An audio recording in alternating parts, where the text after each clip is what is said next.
Hey, everybody, welcome to the Orange and Brown Talk podcast, our Browns Titans preview edition, Huntington Bank Field, 1 o'clock p.m. As Grant Delpit said, we're going to find out who really loves football here on Sunday when these two teams face off.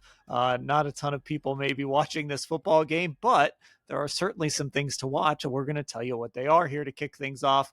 Lance Reisland will give us his scouting report on the Titans, and then, of course, we'll make our picks at the end as we do every preview podcast. So, I mean, Mary Kay, I said, like, I don't know how many people are going to be watching this game, but just in my mind, there's kind of a bunch of interesting storylines if you really want to dig into this. So give us something to watch on Sunday. Well, one of the things that I'm watching and that I just got done writing about is the matchup, the head-to-head matchup between Shedeur Sanders and Cam Ward. Cam Ward was the number one overall pick, the only quarterback the Browns would have taken in the first round of the draft had he fallen to them at number 2 overall. They liked him a lot. They brought him in for a pre-draft visit. They worked him out privately. They spent a lot of time with him. They really liked him a lot. And had the Titans gone in another direction, the Browns would have taken him at number 2. Of course, it changed the course of Browns history when the Titans took him at number 1, because the Browns then went on to trade down out of number 2 to number 5, pick up an extra first rounder in the 2026 draft, which could turn out to be their franchise quarterback. So all kinds of things happened because of this particular storyline, including the fact that the Browns drafted Quinshon Judkins because of that trade, Dylan Sampson because of that trade with the Jaguars. So that part of it is very interesting. And then you have Shedeur Sanders, who was supposed to go right after Cam Ward somewhere in the first round, and of course never did. He tumbled and free fell all the way to the 5th round of the draft, where the Browns traded up to get him at number 144. So these two guys are going head to head, and it's a chance for Shedeur Sanders to go out there and to prove that he belongs right up there in that first round with Cam Ward. And I think for Shedeur, he's got so many advantages in this game over Cam Ward. First and foremost, because of that defense he has, right? So he's going to have some opportunities where maybe there's some shorter fields. Maybe there's some opportunities for him to throw some easier touchdown passes, things like that. So, I listen, if Shedeur has a great game on Sunday and Cam Ward struggles, the Shedeur cult will be out in full force. But just thinking about what I want to see from Shedeur this week, this is sort of that, like, hey, do something here, right? You made some big plays in Vegas. You won the game. There were some, Tommy Rees was talking about some of the baby steps and the progress he made in this last game.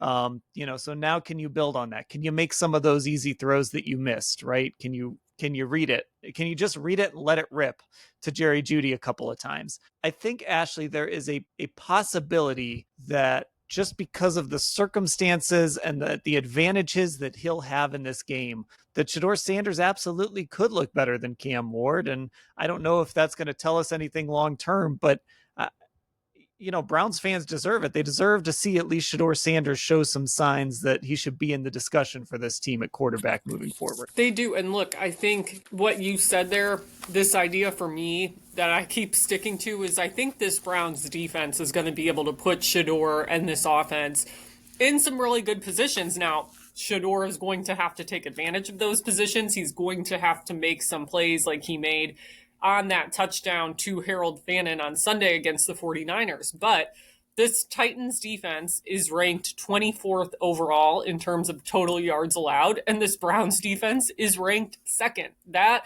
to me, is the difference. Dan, we were talking about before we hit record that so many of these offensive stats, like the Browns and Titans, are right there alternating between 32nd and 31st rankings.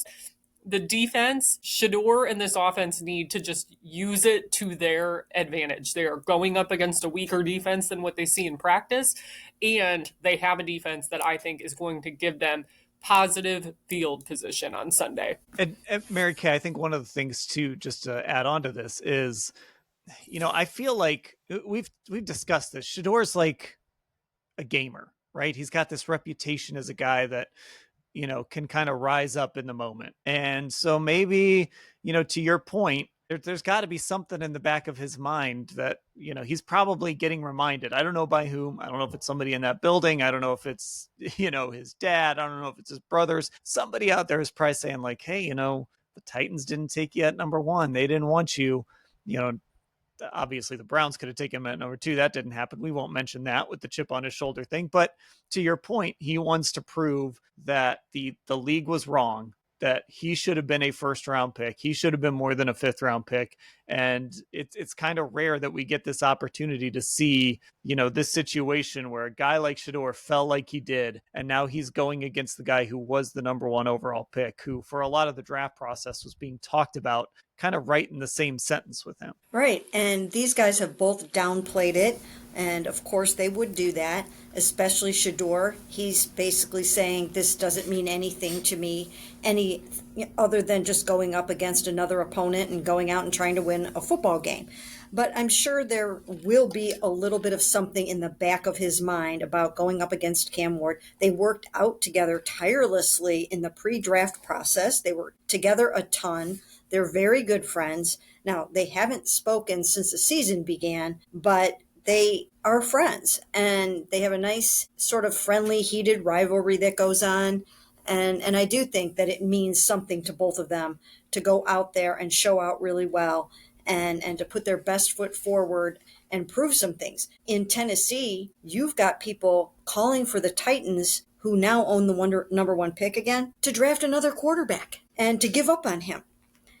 And his head coach got fired midseason.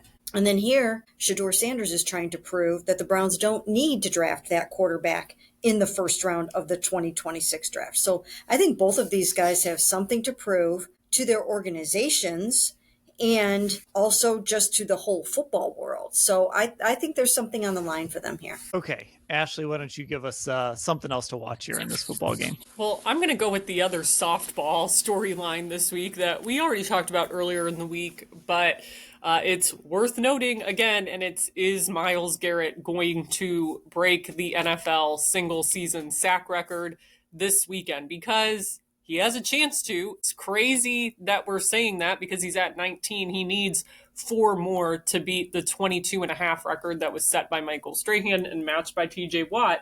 But Cam Ward is averaging about 4 sacks a game right now. He's been sacked 48 times. It's the most of any quarterback in the NFL. He's had 2 games where he was sacked 6 times. He's had 2 games where he was sacked 5 times.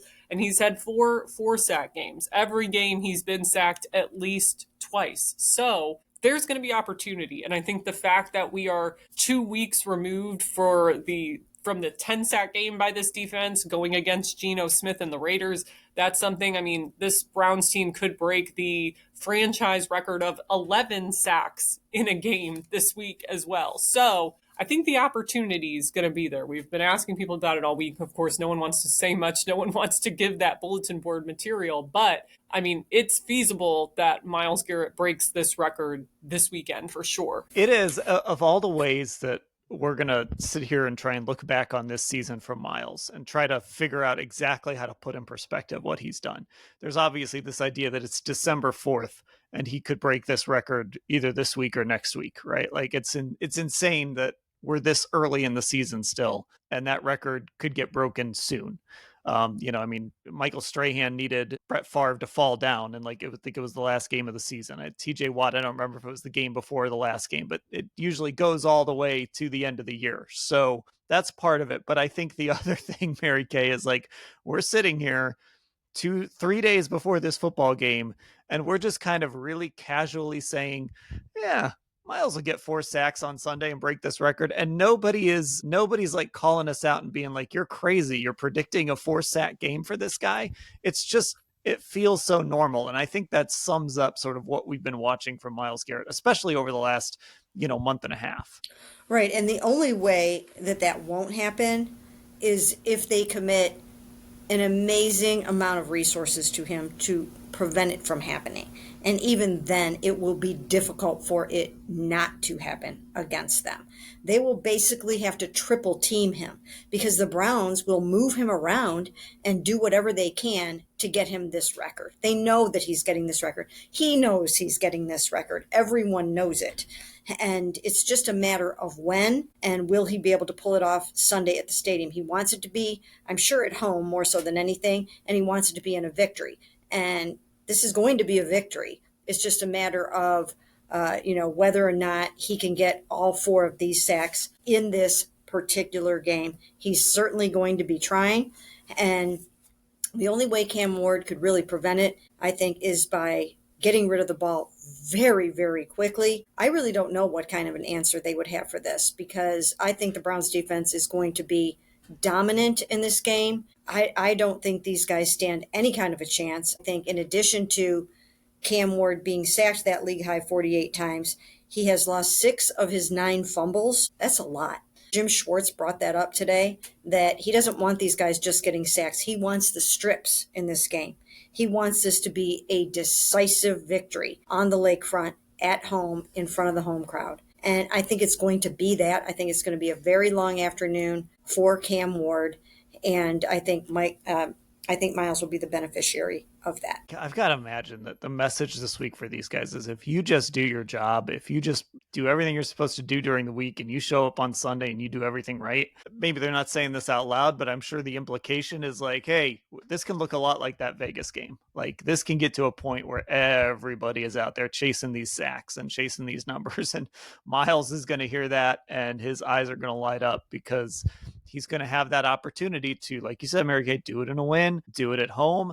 And I think, this has been brought up a little bit. I know, Ashley, you brought it up a little bit today, and it's been brought up over the last couple of weeks. As this team has fallen out of the race, as they're sitting here at 3-9 now, not officially eliminated, but pretty close. The one thing this defense can sort of cling to, or the couple things this defense can sort of cling to, is the sack record, getting Myles Defensive Player of the Year, I don't know, maybe getting Jim Schwartz a head coaching job, all these things that being a great defense, maybe ending the season as, I think right now they're the number 3 defense or something like that. I don't know, ending the season as the number 1 defense in the league. All of those things, this defense can still sort of notch a lot of these milestones. And I think that's kind of where they're finding their why right now at this point. Yeah, and the one other one, getting Carson Schlesinger NFL Defensive Rookie of the Year. Obviously, him and Myles get those Defensive Player of the Month awards today. Carson Defensive Rookie of the Month, Myles AFC Defensive Player of the Month. God, there were so many accolades today. It's hard to keep them all straight. They really are a mouthful. But I do think you are seeing those guys as a collective play for these things. You have to find your motivation, and guys talk about finding their why all the time. And right now, this defense has managed to do it. I do think it's such a fascinating story because so many times, not only have they gotten no help for their offense or special teams, the offensive and special teams have been putting them in terrible positions. I mean, Sunday against the 49ers was the prime example. They gave them short fields 5 times, and the 49ers scored on 4 of them. So they've been getting no help for most of the year. And we've seen in games like the Dolphins, like against the Raiders, what happens when they get to play with the lead and play with their hair on fire. And I think fighting for these accolades now still gives them a reason to be engaged, even though the wins and losses, you're going to have a losing season this year. So I'm going back to the well on this one. I'm going complete and total vibe check for this game on Sunday. And this is why, because aside from when the Browns opened the season against the Titans in 2019 and the Titans just ran them out of the building, Tennessee has a few times sort of been just a feel-good story, a feel-good moment for this team, maybe in not so great moments. Deshaun Watson, he was coming off that Pittsburgh game, that Monday night game, and people were like, oh man, do they need to bench Deshaun? All this stuff. Has a really nice game against Tennessee. Now that was the game when he got hurt too, so maybe not so great vibes, but had a nice game. Going all the way back to Johnny Manziel, his second year with the Browns. He gets a start because Josh McCown is hurt. He throws 2 touchdowns. Everybody's feeling good about Johnny Manziel. I can even think about 2020 when the Browns went to Tennessee, and that was an okay Titans team, and they ran up a big score on them and held on to win that game, and it sort of continued that run to the postseason. So Mary Cam, just in full vibes check mode. This should be on Sunday, no matter what else happens the rest of the season, no matter what happens when you go to Chicago or you play these division games to end the year, this should, for the hardy people that show up for this game, should be a little bit of a party for this fan base. They should get to do some celebrating. They should get to have some fun. And so this almost feels like one of those vibe check Titans games where everybody will look back and be like, hey man, remember that game against the Titans? Like, didn't mean much, but that was a weird game. And Shedeur looked awesome, and the defense was great. And Myles broke the sack record. Like, this could just all me saying this just makes me think like we're going to see the craziest upset of all time. But this should, by all measures, just be a really feel good game for the Browns and their fans. Well, it should be. You're right about that. It should be. I think one of the only things that could possibly derail it would be some big punt returns or kickoff returns on special teams. And that's something that they're going to have to worry about because they are having coverage issues and special teams issues. We saw the muffed punt by Gage Larvadan, and they are a challenged special teams unit, and that can wreck a game for you. So that is probably the only way that this thing could go south, the same way that it did when they went up to play the Jets. Other than that, from a defensive standpoint, they should absolutely cook. And I almost feel sorry for Cam Ward heading into it because I know what he's about to face. I know what he's about to go into, and I don't know what he is going to be able to do about it. So we'll have to see how that goes.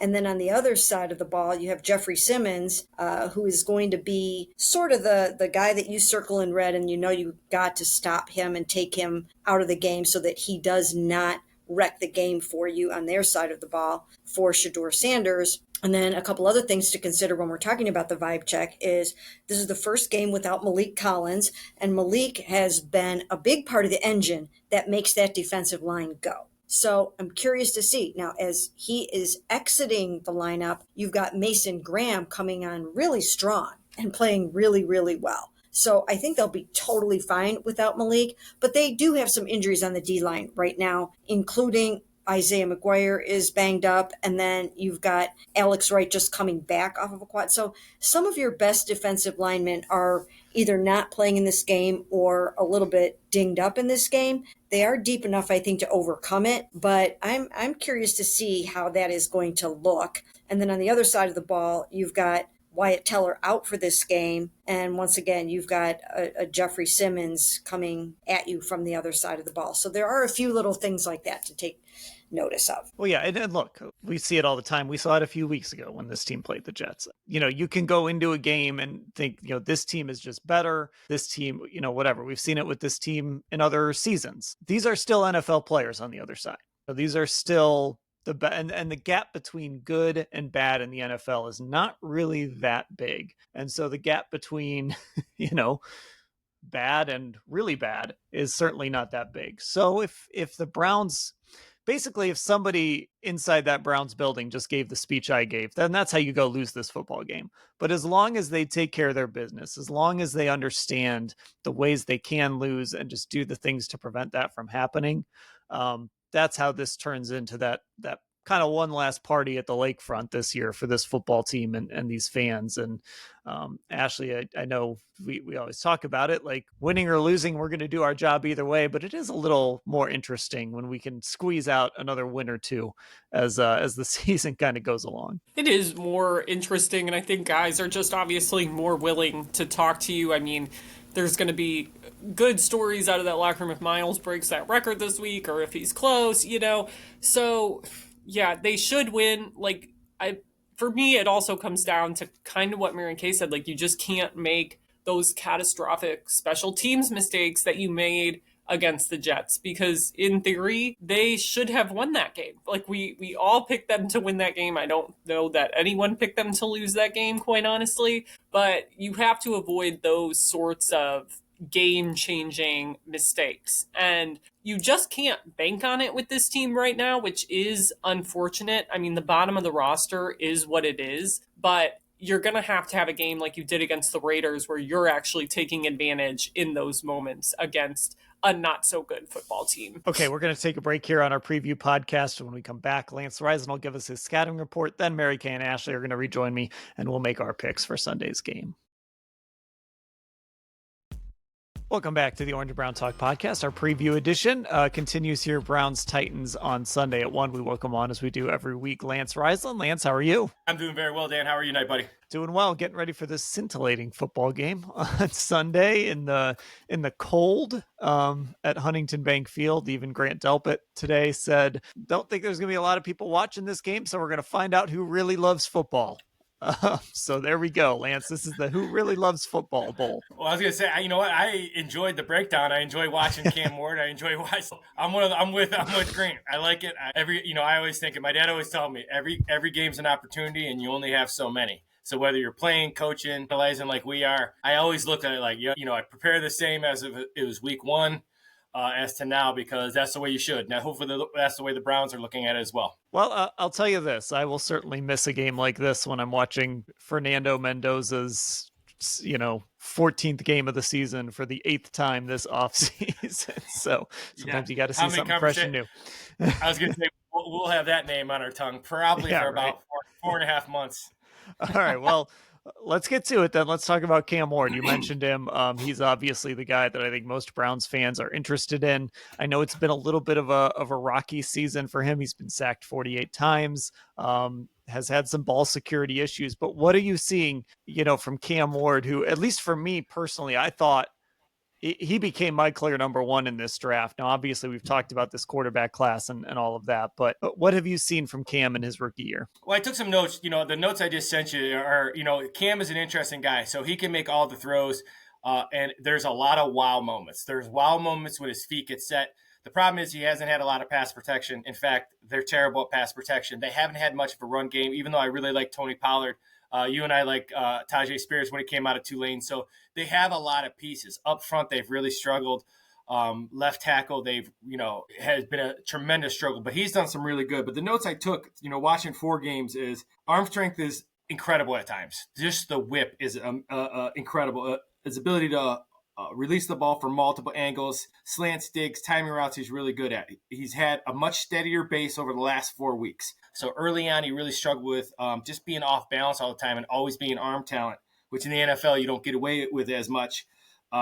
Much better. Now, he's still holding the ball a long time. And the things that he does different than even Shedeur when he holds it a long time, he does not protect the football very well. It gets away from his body. So he has a lot of he's almost a turnover waiting to happen if he gets pressure. The thing is, if he stays disciplined, it's almost one of these games where teams have had success, and this is so weird, but teams have had success. Teams that blitz him have had less success, in my opinion, than teams that play coverage. Because when they play coverage, he'll hold it. And he's just like Shedeur. He's very smart. He understands where he's going, but he holds on to the ball too long. And sometimes when you blitz a quarterback, even though it's great and you create pressure, a quarterback knows where he's going with the ball. And when you know where you're going with the ball, your feet are right.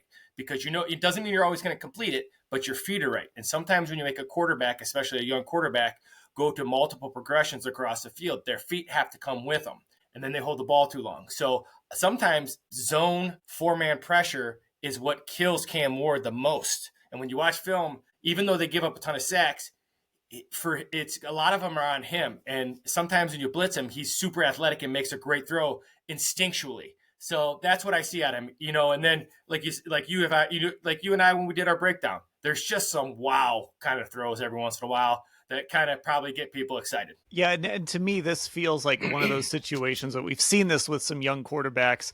Caleb Williams comes to mind. I think Cam Ward falls into this category a little bit. Like just this idea of you drafted a guy number 1 overall, but now you've fired your head coach. You're in transition. Like if Browns fans, listen very closely to this. If you're going to invest in a young quarterback, you want to have everything around him right. You want to make sure you have the right coach, the right play caller, all of that stuff. And you can certainly pivot, but then it almost becomes a lost year for that guy. And in some ways for Cam Ward, I think this has the danger of becoming a lost year. Well, and the thing that you really see that's really alarming to me is that he's getting a lot of really bad habits right now. And this year for him is similar to what Shedeur went through at Colorado, in my opinion. When you have these bad habits, you refer to, and he didn't have a lot of these bad habits because he had pressure he had protection at Miami, even at Washington State, even going way back, right, to Incarnate Word. He's had protection. He's played where he's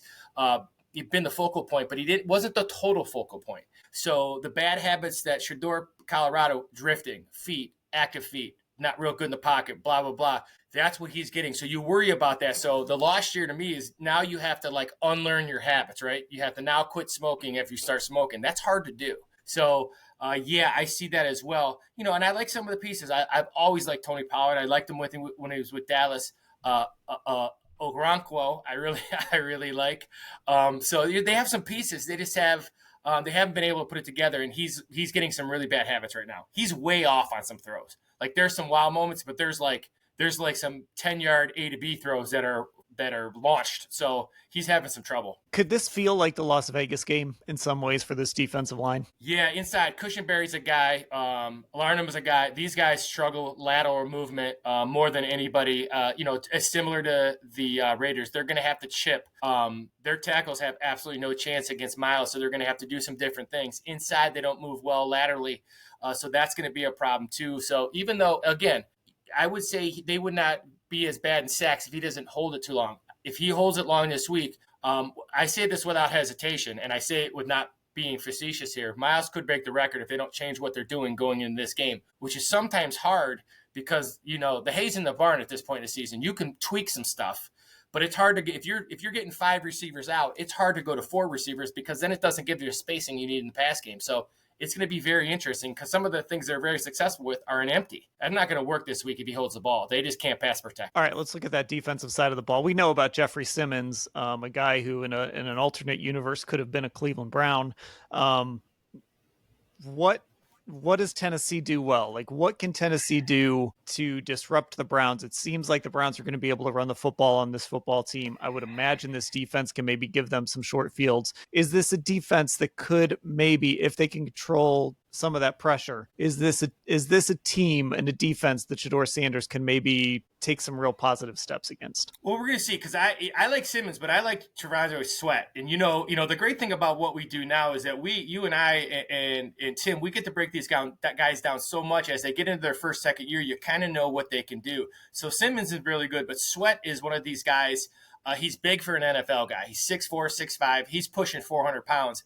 But wait till you see this guy move. So not only that, so if they don't double him, he will give Posick issues because Posick has had a lot of issues with vertical displacement this year, meaning he's blocking well. And I thought last week was his best game, but this is a really tough matchup for him. And Simmons is going to give everybody problems in there because he's really good. In the secondary, linebacker-wise, Cedric Gray is a guy they got to watch because he's explosive, 33. You'll see him flash all day on Sunday. He gets through gaps if they double. He's also a guy who jumps routes underneath. So he'll have to be very mindful of checkdowns and things like that. In the secondary, they're okay. Kevin Winston's the guy he's got to watch out for, their nickel. He's a guy who I think is better like Grant Delpit down in the box, but like Grant Delpit, he's just a good football player. So if you make a mistake, he'll take some chances. He has a generic version of Troy Polamalu. And if you go back and watch those films, which are some of my favorite films of all time, Troy Polamalu is on his own planet. He's not playing any of the Steelers' defense. And Winston does this sometimes too. He just kind of knows where the ball is going. He's much better in the box, but he's a guy who makes a ton of plays. Now, the thing that I think can be really good for Shedeur this week is that their safeties play way deep and they don't come up very well. Their linebackers, Gray and Barton, these guys attack the line of scrimmage very well. So that layered route between 10 and 20, the digs that Kevin and Tommy Rees like to run, the high lows with the dig in the middle of the field, the bang 8 routes, those curl flats, things like that. They're really susceptible in the middle of the field, about 10 to 15 yards, which for a quarterback between the numbers is usually our comfort zone. That's where you can really deliver the ball. So yeah, I expect them to have some success. They play a lot of zone, and they give you a lot of underneath stuff. This is really a bend, don't break kind of defense. But I think those tackles are really good. And those tackles, Arden Key's a guy who creates tremendous pressure. He's long. A kid out of Michigan, he's long.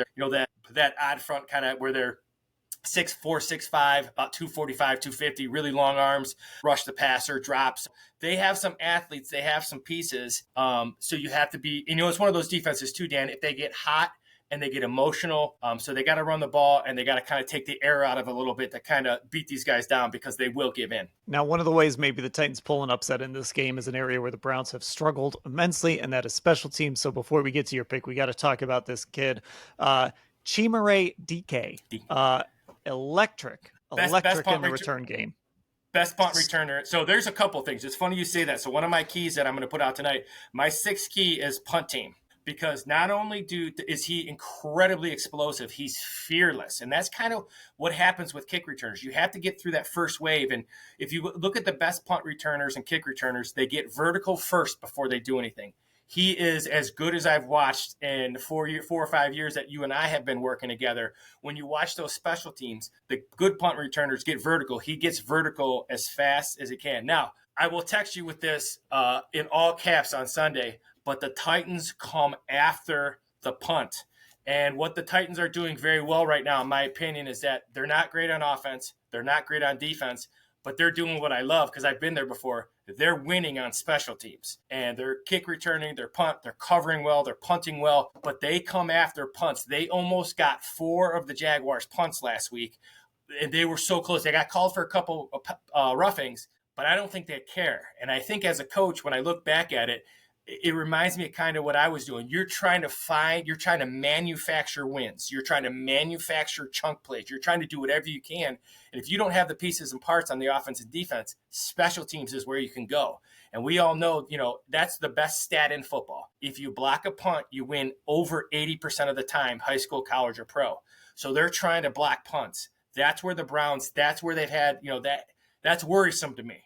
That they get a punt block, that's really worrisome because these guys are going to come after it. Okay, so Sunday, Huntington Bank Field, 1 o'clock, Browns-Titans. What's your pick for this game? Well, then, I'm not a panic guy. I believe in matchups. I believe the Browns, this is a game the Browns should win. They should win. Now, I'm not going to say they're going to win handily because I think this is not a 1-31 Browns team. Like, even though they have some pieces, they have a really good quarterback if he gets hot. I like the Browns. I like the Browns 13-10. I don't think they can do very much on offense against this Browns defense. And I say the reason I'm picking the Browns is because the best unit on the field is the Browns defense. But I will say this, if they lose, it'll probably be because of special teams. Yeah, that's it. Best unit is the defense. Is the worst unit the Browns special teams? They're going to be in the conversation. So, here's the thing too. So this is interesting. So you say that. So the best unit is the Browns defense. The second best unit is the Titans punt block team. So, and the worst unit on the field, without question, is the Browns punt protection and coverage. If I'm that special teams guys, I'm licking my chops right now because that might be you go into a game, you're like, how can we win? Well, you're not going to move Myles and these guys. Cam Ward's a rookie. You block a punt, you have an 80% chance to win. So I'm not saying they're going to get there, but I guarantee you there's heavy pressure on punt. I'm just telling you, if this game comes down to that stuff, you didn't hear that on any other podcast. You didn't hear that on any other radio show. You heard that on the Orange and Brown Talk podcast from Lance Reisland and his weekly scouting report. You can hear Lance every Thursday, every Tuesday, most of our post-game shows as well. So, if you like what you're hearing, get subscribed. Orange and Brown Talk, Apple Podcasts, and Spotify. And Lance is a bunch of other places too. I'm very excited. I'm very excited about this game. I love games like this. I love when you have young quarterbacks. I love when who's going to make the plays. These are kind of the and you've been doing this a long time with me. These are the games that can kind of swing you one way or the other going into the next year or going into the off season. These are the games you got to win, and it can build some confidence. So I'm very excited for this game. All right, we're going to take a break. When we come back, Mary Kay and Ashley will rejoin me, and we'll make our picks for Sunday. Lance, appreciate the time. Absolutely. Thanks for having me.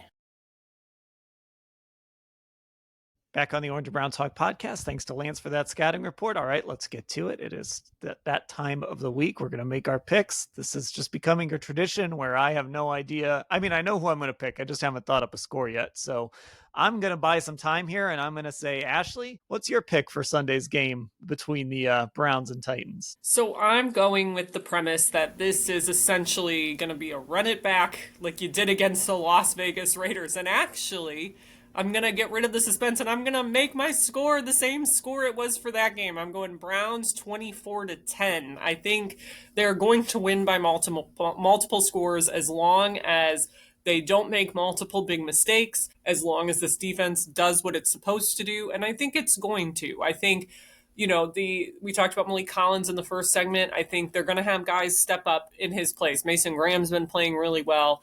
They'll use Mike Hall. They'll use Sam Kamara, right? Shelby Harris will still get some key snaps in this game as well. So I think they're going to manage to still get a ton of pressure on that D-line. And look, I think we're talking about at least another 10-sack game from this defense. And I think it's just going to be too much for Cam Ward and this Titans offense. So I'm going with the Browns doing what they're supposed to do and winning this game. Yeah, I mean, I'm thinking along the same lines of just this could look a lot like the Vegas game. And it comes back to that theme that I think we've had a few times this year where the Browns defense is the best unit on the field. And, sometimes that hasn't made a difference because the other team just has other units that can they're close at the very least. And of course, the Browns special teams unit at times has been the worst unit on the field. So sometimes that has canceled that out.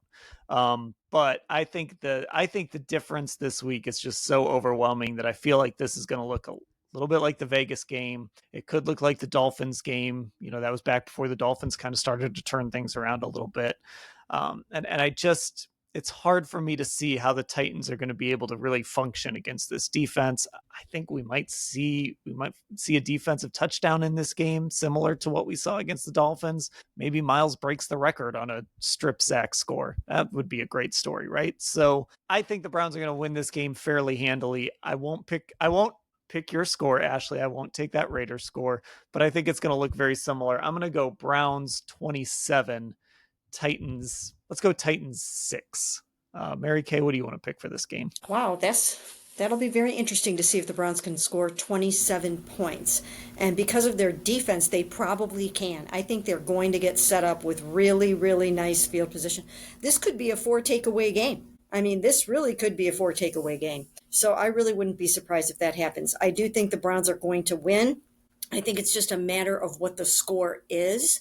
And I don't think the Titans are going to score very much. So I do have them at about 10. And then I think I'm going to go 23, about 23 for the Browns. And some of those, that might include a defensive touchdown and certainly some really good field position given to the offense by that defense. So I'll go 23-10, 1 point off of what Ashley picked. And it's a clean sweep for the .comers. Yeah, I always hate when we talk about a 3-win football team like we just talked about a 3-win football team, but that's really how this game feels. And that also, that dark part of my brain makes me wonder, like, what if they do get upset? Like, if they lose this football game? I mean, I don't know. Maybe it just doesn't matter at this point. And whatever, we're just playing out the string either way. But it won't be pretty if they lose this game. We'll put it that way. I think it'll feel like the Jets Monday week after times 10. So for everyone involved, Cleveland Browns, just don't lose this football game.